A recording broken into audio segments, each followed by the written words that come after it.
Bilisan mo! Malili na ako, Lula!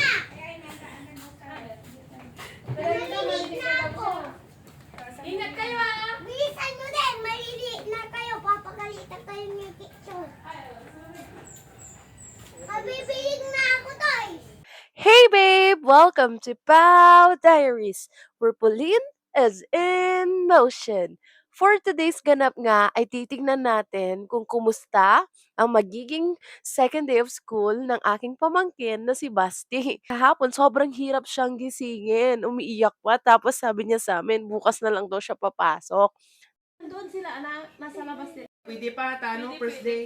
First day. Pero luckily, nagbago ang isip niya.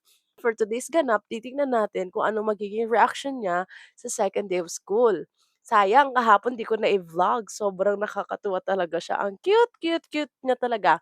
Ngayon, tingnan natin. Paggising niya mamaya, tignan natin kung iiyak siya. Kaya, let's go!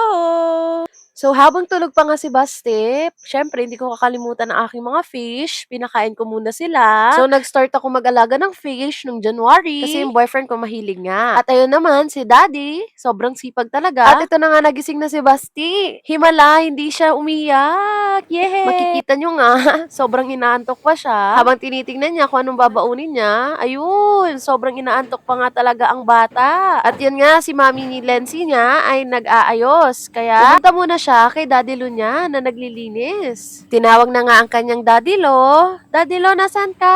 Ayun, lumapit na nga ang bata. At ito nga si Pauline, exercise muna. Mag-exercise tayo tuwing umaga. Ito naman si Basti, napagod na nga, kaya nag-vlog muna. Excited ka na bang pumasok sa school? Ha?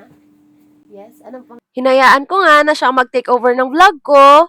Pero yun pala, naka-off ang kanyang microphone. Didikit niya yan sa kanyang damit. Big boy na talaga tong batang to.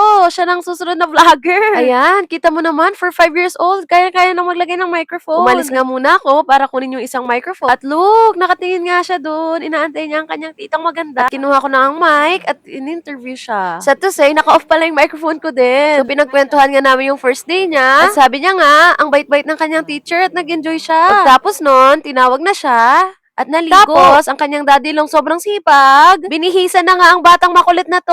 Pero habang binibihisan, antok pa raw siya. Pero no choice nga yan siya. Kailangan mo mag-toothbrush, batang makulit. Ayan, very good nga talaga si Basti. Marunong na mag-toothbrush mag-isa. Kailangan talaga nila yan kasi nasa ECCD din nila sa kinder yan. At ito na nga, binihisan ulit ni Daddy Long ng pangtaas si Basti. At sobrang na-stress talaga yan siya.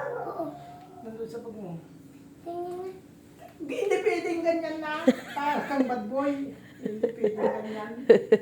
Parang nga daw siyang bad boy at ayun na nga ang kanyang daddy, binigyan ng ID. Yan nga pala yung ID niya nung daycare siya. Ayun nga, sobrang excited na ang bata. Nauna nang lumabas yan siya. Tinatawag ang kanyang mamila kasi malilate na raw siya. Ayun na nga guys, pumunta na siya sa motor ng kanyang daddy Lo kasi gusto niya nang pumasok sa St. Columban School Incorporated. So balitaan ko na lang kayo mamaya kung anong ginawa niya sa school. Kasi after niya magpakit sa camera, ay umalis at hinatid na nga ang batang makulit na si Prince William Luzadas aka Basti!